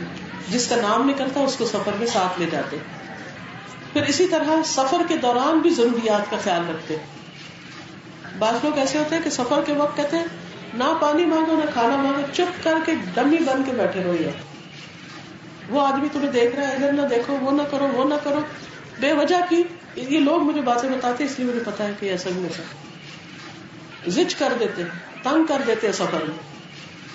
نبی صلی اللہ علیہ وسلم ایک مرتبہ سفر پر تھے تو جو خواتین کا اونٹ چلا رہا تھا وہ تیز چل رہا تھا, وہ کچھ گا بھی رہا تھا اور تیز چل رہا تھا. آپ صلی اللہ علیہ وسلم نے فرمایا کہ رفقاً بالقواریر, یہ آئینے ہیں, آئینوں کے ساتھ نرمی برتو, آہستہ آہستہ چلو. کبھی آپ اونٹ پہ بیٹھے, کون بیٹھا اونٹ پہ؟ شاید جیلوں میں اونٹ ہوتا نہیں ہے, کراچی کلفٹن میں اونٹ ہوتے. تو ایک دفعہ مجھے بڑا شوق ہے کہ اونٹ پہ بیٹھنا. میں اس پہ بیٹھ گئی غلطی سے اور پچھتائی بیٹھ کے, کیونکہ وہ اتنے جھٹکے لگ رہے تھے کہ یہ لگتا تھا کہ ہڈی پسلی ٹوٹ جائے گی. عادت نہیں, نہ طریقہ آتا نہ بیٹھنے کا طریقہ آتا. تو سوچے کہ اگر اونٹ دوڑنا شروع کر دے تو اوپر والے کا حال کیا ہوگا. تو آپ صلی اللہ علیہ وسلم نے منع کیا کہ ایسا ایسا چلاؤ, خواتین بیٹھی ہیں اس پر. یعنی ہر چیز کا خیال رکھتے تھے, کیئر کرتے تھے. اسی طرح ایک دفعہ حضرت صفیہ رضی اللہ تعالیٰ عنہ کو اونٹ پر سوار ہونا تھا. آپ نے اپنا گھٹنا آگے کر دیا, وہ سیڑھی کی طرح اس پر پاؤں رکھ کر اوپر سوار ہوئے, یعنی خدمت بھی کرتے تھے. پھر اسی طرح اپنی ازواج کی جائز فرمائشیں بھی پوری کر دیتے. حضرت جابر رضی اللہ تعالیٰ عنہ کہتے ہیں کہ حضرت عائشہ رضی اللہ تعالیٰ عنہ جب نبی صلی اللہ علیہ وسلم سے کسی چیز کی فرمائش کرتی تھی تو آپ اس کو پورا کر دیتے تھے. پھر اسی طرح ہنسی مذاق بھی کیا کرتے تھے گھر والوں کے ساتھ. حضرت عائشہ رضی اللہ تعالیٰ عنہ ایک سفر میں آپ کے ساتھ تھی, تو راستے میں آپ نے پڑاؤ ڈالا تو آپ نے ان کے ساتھ مل کے دوڑ لگائی. حضرت عائشہ آگے نکل گئی. اس کے کچھ عرصے کے بعد پھر اسی طرح آپ سفر میں کسی جگہ آپ نے پڑاؤ ڈالا, دوبارہ دوڑ لگائی. اس دفعہ آپ آگے نکل گئے, کیونکہ جب تک حضرت عائشہ ذرا بھاری ہو گئی. آپ نے فرمایا عائشہ یہ اس دن کا بدلہ ہے, جب تم آگے نکلی تھی نا آج میں آگے نکلا. کیا ہمارے مذہبی لوگ دوڑ سکتے, کھیل سکتے؟ وہ اس کو دین کے خلاف سمجھتے. جائز حدود کے اندر رہ کر ان سب چیزوں کا اہتمام کرنے میں کوئی برائی نہیں, بس آنکھوں سے باہر نہیں ہونا چاہیے, اللہ کی حدیں نہیں توڑنی چاہیے. اسی طرح بچوں کے ساتھ آپ کا اخلاق بہت اچھا ہے. ہم کیا کرتے ہیں, یا بہت لاڈ کرتے یا پٹائی کر دیں, درمیان میں نہیں رہتے. نبی صلی اللہ علیہ وسلم کے بارے میں حضرت انس گواہی دیتے ہیں کہ میں نے آپ سے بڑھ کر کسی کو بچوں کے ساتھ شفقت کرتے ہوئے نہیں دیکھا. سب سے زیادہ آپ بچوں کے لیے مہربان تھے. حضرت ام سلمہ کے ساتھ آپ کی شادی, ان کی شادی جب آپ کے ساتھ ہوئی تو ان کے 4 بچے تھے, وہ بھی ساتھ آئے, آپ ہی کے گھر میں پلے. ان کی چھوٹی بیٹی کا نام زینب تھا, تو ان کو آپ زینب زینب کہہ کے پکارتے تھے پیار سے, بچوں کو پیار سے چھوتے بھی. حضرت جابر کہتے ہیں کہ میں نے رسول اللہ صلی اللہ علیہ وسلم کے ساتھ ظہر کی نماز پڑھی. آپ اپنے گھر والوں کے پاس جانے کے لیے نکلے, یعنی مسجد سے نکلے جا رہے تھے, میں بھی آپ کے ساتھ نکلا. کچھ بچے سامنے سے آ گئے. آپ صلی اللہ علیہ وسلم نے رک کر ہر بچے کے گال پہ ہاتھ پھیرا. آپ نے میرے گال پر بھی ہاتھ پھیرا, حالانکہ وہ آپ کے ساتھ آ رہے تھے, باقی بچے آگے سے آئے. ایسا نہیں کہ ان کو دیکھا اور ان کو بھول گئے, ان کے گال پہ بھی ہاتھ پھیرا. کہتے ہیں میں نے آپ کے ہاتھ میں وہ ٹھنڈک اور خوشبو پائی جیسے کسی خوشبو ساز کے ڈبے کے اندر سے آپ کا ہاتھ نکلا, جیسے خوشبو میں بھرا ہوا, اور ہمیشہ اس کو محسوس کرتے تھے. بچوں کو کندھے پہ چڑھا لیتے تھے. آپ کی نواسی تھی امامہ, جب آپ نماز پڑھتے کبھی وہ آتی تو کندھے پہ بٹھا لیتے, آپ رکوع اور سجدے میں جاتے تو اتار لیتے اور پھر دوبارہ کندھے پہ بٹھا لیتے. حالانکہ فیمیل چائلڈ, اور آپ مردوں کی جماعت کرا رہے ہو. آپ یہ نہیں کہتے تم لڑکی ہو تم کیوں ادھر آ گئی. نہیں، بچے کھیلتے کھیلتے آ گئے، بچوں کو اتنا پتا تو نہیں، ان کو بھی آپ اہمیت دیتے. حضرت حسن اور حسین رضی اللہ تعالیٰ عنہ والے تھے، وہ آپ کی پیٹھ پر سوار ہو جاتے نماز پڑھتے، اور جب تک وہ اٹھتے نہیں تھے، خود نہیں ہٹتے تھے، آپ سر نہیں اٹھاتے تھے سجدے سے. اچھا، ہم میں سے بھی ہر ایک کے ساتھ یہ تجربہ ہوتا ہے. ہم کیا کرتے ہیں؟ ہمیں تو نماز کی جلدی ہوتی ہے، ہم نے جلدی سے ختم کرنی ہے، اس لیے ہٹاؤ بچوں کو، گرتے تو گرے، آپ اٹھ کے بیٹھ جاتے، یہ پیچھے سے ہاتھوں کے ساتھ دھکا دے کے اٹھ جاتے. ایسا نہیں کرنا چاہیے، پیار سے محبت سے. پھر اسی طرح آپ بچوں کے ساتھ دل لگی بھی کیا کرتے تھے. ایک دفعہ آپ صلی اللہ علیہ وسلم صحابہ کے ساتھ کسی دعوت کے لیے نکلے، لوگ بھی ساتھ تھے آپ کے، تو دیکھا کہ حضرت حسین جو ہے وہ گلی میں کھیل رہے ہیں. آپ صلی اللہ علیہ وسلم نے ان کو پکڑنا چاہا تو دوڑ پڑے. بہرحال آپ نے ان کو پکڑا اور ان کو اپنے گلے سے لگایا، اور ان کے تھوڑی کے نیچے ایک ہاتھ رکھا اور ایک سر کے پیچھے رکھا، ان کو چوما اور پھر چھوڑ دیا، اور پھر آپ اپنے کام سے گئے. اب یہ دوسرا واقعہ. پچھلے واقعے میں کیا تھا کہ آپ گھر جا رہے ہیں، کچھ بچے آ گئے، ان کو اگنور کر کے نہیں گزرے، ان کو پیار کر کے گزرے. یہاں جا رہے ہیں کہیں، بچہ نظر آ گیا، اس کو پیار کر کے پھر آگے جاتے ہیں. اصل چیز کیا، بچوں کو کیا چاہیے ہوتا ہے؟ توجہ چاہیے ہوتی ہے، پیار چاہیے ہوتا ہے، محبت چاہیے ہوتی ہے. چاہے دوست کا بچہ ہو، کسی کا بھی ہو، نام پوچھے، حال پوچھے، سلام کرے. چھوٹا بچہ سر پہ ہاتھ دے دے، کوئی نہ کوئی شفقت کا اظہار کرے. حضرت حسن رضی اللہ تعالیٰ عنہ کے لیے آتا ہے خاص طور پر کہ آپ ان کے لیے زبان نکال کے ان کو خوش کرتے تھے، کیونکہ وہ اس سے بہت خوش ہوتے تھے تو زبان کی سرخی دیکھ کر آپ کی. اسی طرح ایک اور صحابی محمود بن ربیع، وہ کہتے ہیں نبی صلی اللہ علیہ وسلم ہمارے گھر تشریف لائے اور ہمارے کنویں سے آپ نے پانی پیا اور آپ نے منہ میں پانی بھرا اور میرے چہرے کے اوپر فوار ڈالی پھر کر کے، اور ان کو ساری زندگی یہ بات یاد رہی. یہ اللہ کے رسول ہے صلی اللہ علیہ وسلم، کیوں نہ وہ بچے آپ سے محبت کرتے. انہوں نے آپ سے محبت کی تو بڑے ہو کر وہ آپ کے نقش قدم پر چلے. آج ہم کہتے ہیں بڑوں چھوٹوں میں بہت گیپ ہو گئی. گیپ کہاں سے آ گیا؟ ہم نے خود ہی کریٹ کیا نہیں گیپ، کیونکہ توجہ ہی نہیں دی. اگر ساتھ رکھتے، بات چیت جاری رکھتے تو گیپ نہ آتے.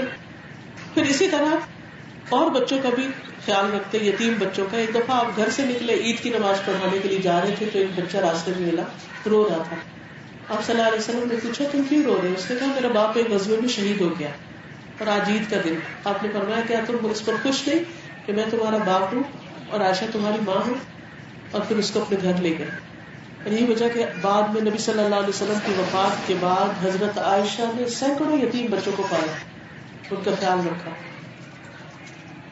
ان کی کیئر کی، ان کو تعلیم دی.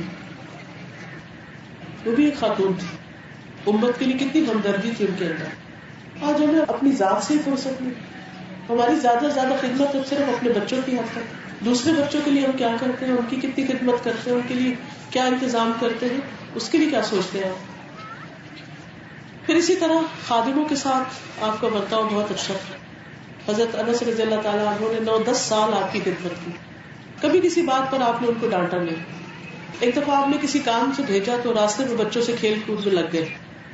آپ نے دیکھا کبھی تک کام سے واپس نہیں آئے تو آپ خود گھر سے باہر نکلے، دیکھا تو کھیل رہے. جا کے آپ نے ان کو پیچھے گدی سے پکڑ لیا. انہوں نے پیچھے مڑ کے دیکھا تو نبی صلی اللہ علیہ وسلم ان کو دیکھ کے ہنسنے لگے. ڈانٹا نہیں، ہنسنا شروع کر دیا. تو آپ نے کہا کہ اے چھوٹے سے انیس، کیا وہاں گئے تھے کہ ہم نے تمہیں کام کے لیے بھیجا تھا؟ تو میں نے کہا اللہ کے رسول صلی اللہ علیہ وسلم میں ابھی جا رہا ہوں، اب جاؤں گا. کیونکہ آپ کو پتا تھا بچے کھیل رہے، کھیل میں لگ گئے. بچوں کو اتنا ہی ہوتا ہے، آپ انہیں ایک کام کہتے ہیں وہ تھوڑی دیر کر کے اس کے بعد میں کوئی اور چیز نظر آئے تو دھیان بٹ گیا. لیکن ہم بچوں کی نفسیات سمجھتے نہیں، ہم مار پٹائی شروع کر دیتے، ڈانٹ ڈپٹ شروع کر دیتے. بھائی جتنی ان کی عقل ہے اس کے مطابق بات کرو، اپنی عقل کے مطابق تو نہ ان کو پرکھو. ساری مشکل انسان کو اس وقت ہوتی ہے جب وہ اپنی عقل کے مطابق دوسرے کو پرکھتا ہے، پر ہر ایک کی عقل کا لیول فرق ہوتا ہے. خادموں کے کام میں ہر وقت عیب نہیں نکالتے تھے. حضرت انس کہتے ہیں 9 سال میں نے آپ کی خدمت کی، مجھے نہیں یاد آپ نے کبھی مجھ سے کہا یہ ایسا کیوں کیا اور ایسا کیوں نہیں کیا، لیکن مجھ پہ عیب نہیں لگاتے. پھر اسی طرح کوئی کام نہ ہو سکا، لیٹ ہو گیا تو آپ مجھے ملامت نہیں کرتے تھے. جب گھر والے ملامت کرتے تھے تو آپ فرماتے تقدیر میں ہوتا تو یہ کام ہو جاتا، چھوڑ دو اس کو. کبھی کسی غلام کو مارا ہی نہیں، نہ کبھی کسی عورت پہ ہاتھ اٹھایا. بلکہ ان کی ضروریات پوری کرتے اور ان سے پوچھتے کہ تمہاری کوئی ضرورت تو نہیں. ہم میں سے کتنے لوگ اپنے خادموں سے، اپنے نوکروں سے، اپنے ملازموں سے یہ پوچھتے ہیں کہ تمہاری کوئی پریشانی تو نہیں، کوئی تمہاری ضرورت تو نہیں، یا ہم نہیں بھی پوچھتے اور وہ خود ہی بتاتے ہیں تو اس کو پورا کرنے کے لیے ہم کیا کوشش کرتے ہیں؟ ہم تو کہتے ہیں ہمیں نہ ہی پتہ چلے تو اچھا، کہیں ہمیں مدد نہ کرنی پڑ جائے. باہر کر آئیں گے، ان کی نہیں کریں گے، ان کا حق پہلے وہاں سے شروع ہونا چاہیے. تو بہرحال ایک دفعہ آپ صلی اللہ علیہ وسلم کے خادم تھے ربیعہ بن کعب الاسلمی، جو آپ کو وضو کروایا کرتے تھے. تو آپ نے ان سے پوچھا کہ تمہیں کوئی ضرورت تو نہیں؟ انہوں نے کہا کہ ایک ضرورت ہے میری. پوچھا کیا ضرورت ہے؟ کہنے لگے کہ میری ضرورت یہ ہے کہ قیامت کے دن آپ میری سفارش کر دیں. آپ نے فرمایا یہ خیال تمہیں کہاں سے آیا؟ تو کہنے لگے اللہ نے میرے دل میں ڈالا. آپ نے فرمایا پھر تم سجدوں کی کثرت سے میری مدد کرو، نمازیں زیادہ پڑھا کرو، نوافل فرض و ظاہر سبھی پڑھتے تھے. پھر اسی طرح آپ اپنے ساتھیوں کا بھی بہت خیال رکھتے تھے، دوستوں کا. ان سے ملنے کے لیے جاتے تھے، انصار سے ملنے جاتے تھے، ان کے بچوں کو سلام کرتے، ان کے سروں پہ ہاتھ پھیرتے، ان کے لیے دعائیں کرتے، ان کی مجلس میں بیٹھتے، جاتے ان کے بیچ میں بیٹھ جاتے. ہر کوئی اپنی اپنی باتیں سناتا، آپ سنتے رہتے، مسکراتے رہتے، خود کم بولتے، ان کی زیادہ سنتے. یہ بھی ایک بہت بڑا ہنر ہے جس کے ہم لوگوں میں بہت کمی ہے. ہم سنانے کے زیادہ شوقین ہوتے ہیں، سننے کے کم. کسی بھی مجلس میں بیٹھ جائیں تو ہم کسی کو موقع نہیں دیتے بات کرنے. اس سے بھی گریز کرنا چاہیے، خود بھی بات کریں اور بھی موقع دیں. بہرحال آپ صلی اللہ علیہ وسلم صحابہ سے شعر بھی سنتے، ان کی خوابیں سنتے، جاہلیت کے واقعات سنتے، ان کے مسائل سنتے اور ان کو ان کے مطابق کچھ نہ کچھ جواب دیتے. لوگ آپ کی مجلس میں ہنس رہے ہوتے تھے، آپ مسکرا رہے ہوتے تھے. ان کے نفسوں کی فکر کرتے، اپنے سے زیادہ ان کی فکر کرتے.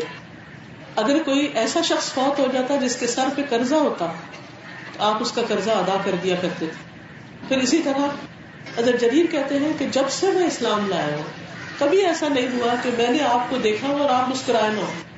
اچھا ہمیں کوئی دیکھ کے مسکرائے تو ہم کہتے ہیں پتہ نہیں اس کا کیا مطلب ہے، پتہ نہیں کیوں مسکرا رہے. ہمیں اس پہ شک ہونے لگتا، اسے کو ڈر کے مارے مسکراتا بھی نہیں. حالانکہ مسکرانا سب سے آسان صدقہ ہے. آپ مسلسل صدقہ کر رہے ہوتے ہیں لیکن ہمیں سیکھا ہی نہیں صدقہ کرنا. پھر اسی طرح یہ تو خاص لوگوں سے، گھر والے، بچے، خادم، ساتھی جو جان پہچان کے لوگ ہیں. لیکن جو عام لوگ ہوتے تھے ان کے ساتھ بھی آپ کا اخلاق بہت اچھا ہوتا تھا، جو ان نون بھی ہوتے تھے، اجنبی بھی ہوتے تھے. ان میں خاص طور پر جو کمزور لوگ ہوتے تھے، آپ ان کمزور لوگوں کے پاس خود جاتے، ان مریضوں کی عیادت کرتے، جنازوں میں حاضر ہوتے. وہ خاتون جو کالی کلوٹی تھی مسجد نبوی کی صفائی کرتی تھی، جب وہ فوت ہوئی تو آپ صلی اللہ علیہ وسلم کو نہیں بتایا گیا اور ان کو ویسے ہی رات کو دفنا دیا گیا جنازہ کر کے. ان کا ہم نے پوچھا کہ وہ نظر نہیں آ رہی، وہ کدھر ہے؟ بتایا گیا وہ تو فوت ہو گئی اور اس کو دفنا بھی دیا گیا. مجھے کیوں نہیں بتایا تم نے؟ مجھے بتاؤ اس کی قبر کہاں ہے. آپ اس کی قبر پر گیا، دوبارہ جنازہ پڑھا آپ نے. ایک عام معمولی سی عورت، لیکن چونکہ روز اس کو آپ دیکھتے تھے کہ وہ وصیت کی خدمت کرتی، اس کا اپنا ایک مقام ہے. ہر بندے کے کام کی اپنی ایک اہمیت ہے. آپ دیکھیں ایسا آج کی مجلس میں تو یہاں بیٹھی ہوں نا، اب آپ سب کو میں کچھ کرتی نظر آ رہی ہوں، جن لوگوں نے یہ سارا سیٹ کیا، اس کا انتظام کیا، سارا پروگرام بنایا، ان کی محنت مجھ سے کہیں زیادہ ہے. تو اللہ کے پاس جا کے پتہ چلے گا کہ کس کو کتنا اجر ملتا ہے، کس کے اندر کتنا اخلاص تھا. ہمارا دین ہمیں سکھاتا ہے کہ معمولی نیکی کو بھی معمولی نہ سمجھو، ہاں تمہارا اپنے بھائی کو دیکھ کے مسکرانے کیوں نہ ہو. تو آپ صلی اللہ علیہ وسلم کمزوروں کا بڑا خیال رکھتے. پھر اسی طرح ان کے ساتھ چلتے، کمزور کو چلاتے، اپنے پیچھے بٹھا لیتے، سواری پہ سوار کر لیتے، ان کے لیے دعا کرتے، ان کی حاجتیں پوری کرتے. ایک دفعہ آپ نماز میں کھڑے تھے، اقامت ہو گئی، جماعت کھڑی ہونے لگی تھی. ایک بدو آیا، سیدھا آپ کے پاس آ گیا، کہنے لگا اللہ کے رسول صلی اللہ علیہ وسلم میرا تھوڑا سا کام رہ گیا، اگر ابھی نہ ہو تو میں بھول جاؤں گا، آپ میری مدد کریں. آپ سب کو کھڑا چھوڑ کے اس کے ساتھ چلے گئے اور اس کا کام کر کے آ کے نماز پڑھائی، کیونکہ آپ کو پتا تھا اس کی سمجھ اتنی ہے، اس کے لیے مشکل ہے، اس کی رعایت کی. پھر اسی طرح ایک عورت کی عقل میں کچھ نقص تھا، مجنون تھی، کہنے لگی اللہ کے رسول صلی اللہ علیہ وسلم مجھے آپ سے کام ہے. آپ نے فرمایا اچھا تم جاؤ کسی گلی کے کنارے کھڑی ہوتی ہو جو میں تمہارا کام کر دیتا ہوں. تو آپ ایک راستے میں اس سے ملے اور اس کا کام کر دیا. لوگوں کے لیے آپ تک پہنچنا کچھ مشکل نہیں تھا. آپ کے لیے ہٹو بچوں کی آوازیں نہیں لگائی جاتی تھی, لوگوں کو دھکیلا نہیں جاتا تھا. پھر اسی طرح لوگوں کی اصلاح بھی کرتے تھے ساتھ ساتھ. یہ نہیں کہ ان کو کھلی چھٹی دے دی جو چاہے بدتمیزیاں کرتے رہے. ان کو ساتھ ساتھ سمجھاتے بھی تھے, بتاتے بھی تھے, ان کے اخلاق سنوارتے بھی تھے. اگر کبھی کسی کو کوئی تکلیف پہنچ جاتی تو اس کا ازالہ بھی کرتے تھے. ایک دفعہ جنگ حنین کے دن ایک شخص کا آپ کے پاؤں پر پاؤں آ گیا, اس کی جوتی بڑی بھاری تھی, آپ کو سخت تکلیف پہنچی, آپ کے ہاتھ میں ایک کوڑا تھا, آپ نے اس سے اس کو دھکیل دیا. اس شخص کو بڑی ندامت ہوئی کہ میری وجہ سے نبی صلی اللہ علیہ وسلم کو تکلیف ہوگی. کہتا میرا اللہ جانتا ہے میری رات کس طرح گزری, ساری رات مجھے یہ خیال آتا رہا کہ میں نے یہ غلط کام کیا. صبح ہوئی تو میں نے ایک آواز سنی کہ کوئی کسی کو بلا رہا ہے. میں نے کہا لگتا ہے کہ مجھے ہی کو بلا رہا ہے, اور واقعی وہ تو مجھے کو بلایا جا رہا. میں باہر نکلا تو کہا کہ تم وہی ہو جس کی جوتی نبی صلی اللہ علیہ وسلم کے پاؤں پہ آئی. تو ڈر گئے, کہا میں ہی. کہا آپ کو بلایا جا رہا ہے. تو جب نبی صلی اللہ علیہ وسلم کی خدمت میں پہنچا تو آپ صلی اللہ علیہ وسلم نے پوچھا کیا تم وہی ہو جس کی جوتی میرے پاؤں پہ آئی اور میرے ہاتھ سے تمہیں تکلیف پہنچی کیونکہ میں نے تمہیں کوڑے سے ہٹا دیا تھا. وہ بھی اچانک تھا نا, جان بوجھ کے تو آپ نے ایسا نہیں کیا. اس نے کہا جی ہاں میں نے. آپ نے فرمایا یہ 80 گائے ہیں تمہارے لیے اس تکلیف کے عوض جو مجھ سے تمہیں پہنچی. اس کو 80 گائے نوازی. حالانکہ پہلی غلطی تو اس کی جس کا پاؤں آپ کے پاؤں پہ آیا. اگر ہماری آپس میں کسی کے ساتھ کچھ تلخی ہو جائے, کمی بیشی ہو جائے, اس کی بھی غلطی ہو, ہمارے سے بھی کچھ ہو جائے, تو اس کو ہم ختم کیسے کرتے ہیں یہ بتائیے مجھے. طریقہ آتا ہے ختم کرنے کا؟ نہیں آتا.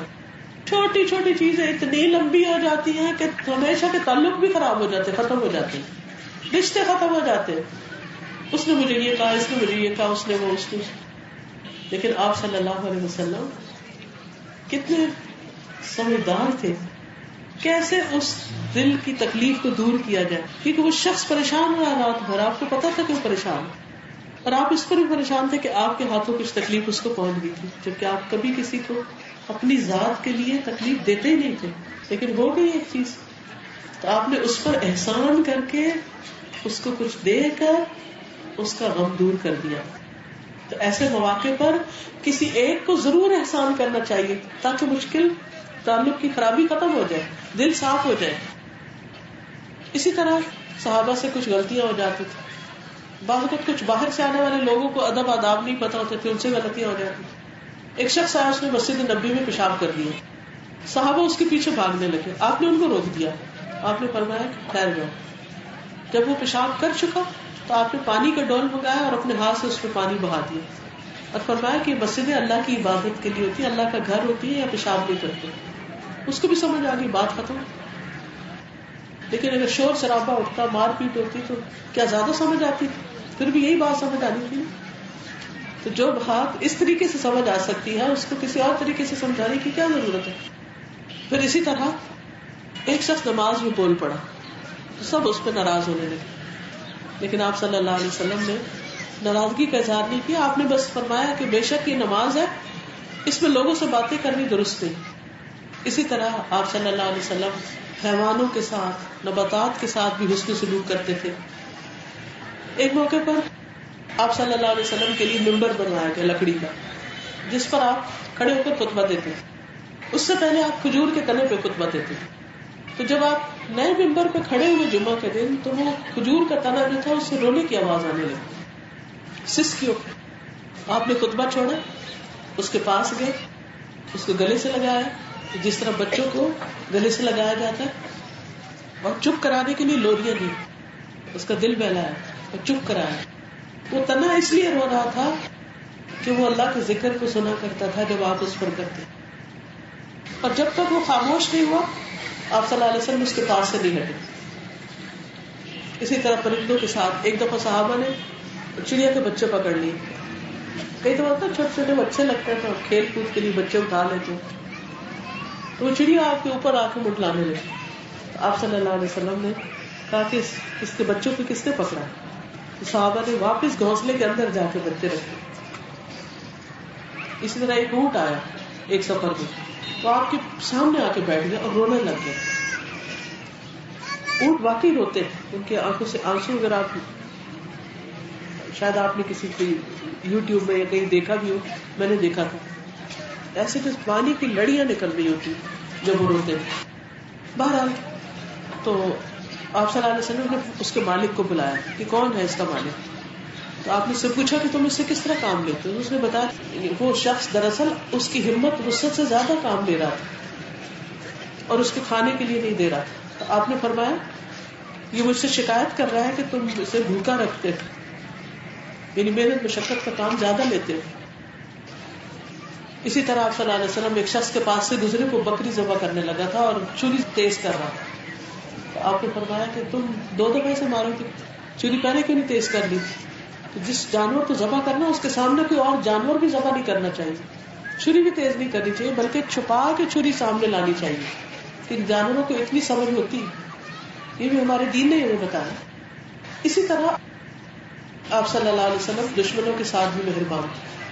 کسی نے کہا مشرکین کے لیے بد دعا کریں، آپ نے فرمایا اللہ نے مجھے رحمت بنا کر بھیجا ہے، ہمارے صلی اللہ اللہ رحمت للعالمین، لعنت کرنے والا بنا کر نہیں بھیجا.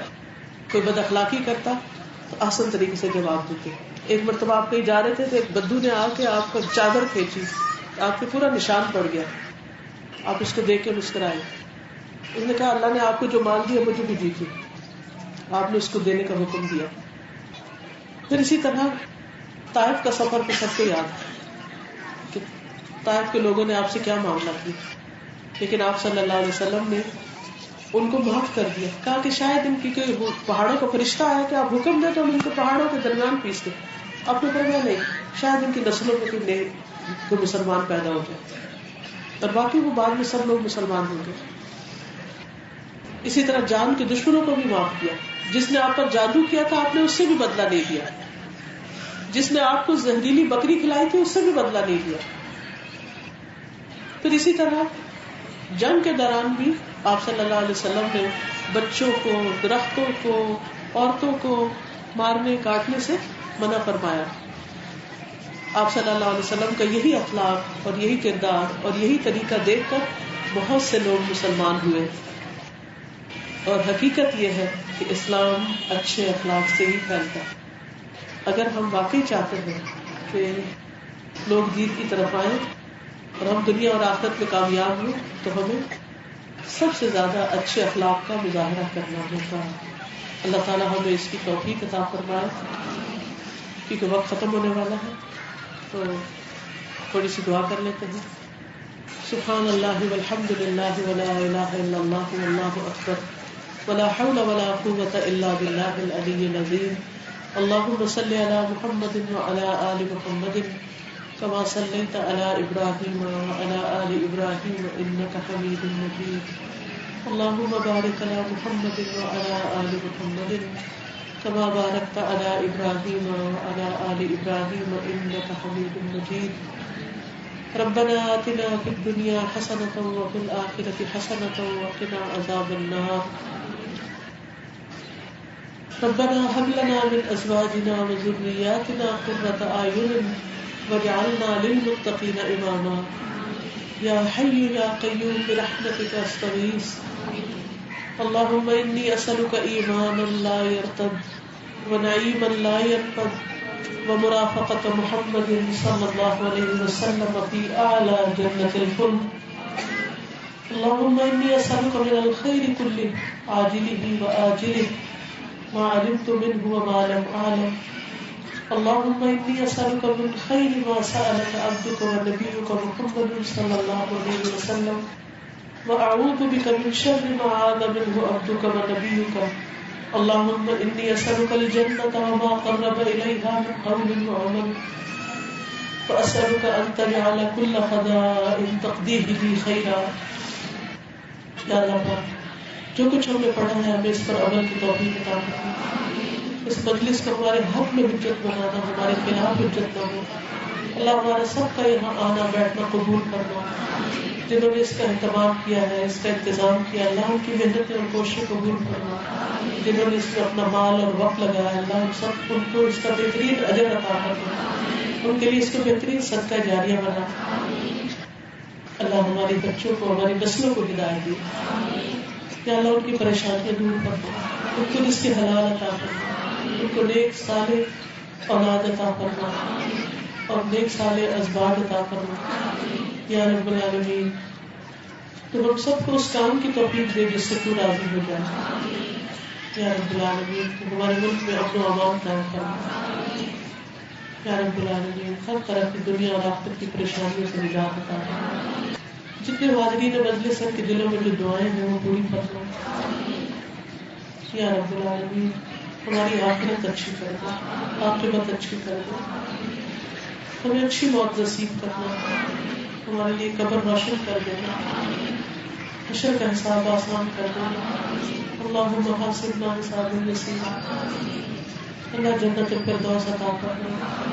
محمد صلی اللہ علیہ وسلم کے ہاتھوں سے کوثر کو پانی نصیب کرنا, آپ کی شفاعت نصیب کرنا. یا اللہ ہم سب کو اپنی زندگی کی قدر کی توفیق عطا کرنا.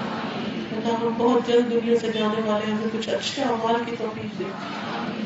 اللہ ہمارا وقت ضائع ہونے سے بچائے. یا اللہ ہمیں ریاکاری سے بچا, ہمارے اندر اخلاص پیدا کر دے.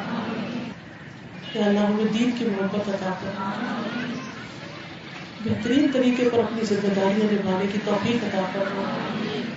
ربنا تقبل منا انك انت السميع العليم وتب علينا انك انت التواب الرحيم. وصلى الله تعالى على خير خلقه محمد وعلى آله واصحابه واهل بيته اجمعين برحمتك يا ارحم الراحمين. الہی آمین. سبحانك اللهم وبحمدك اشهد ان لا اله الا انت استغفرك واتوب اليك. السلام علیکم ورحمۃ اللہ وبرکاتہ.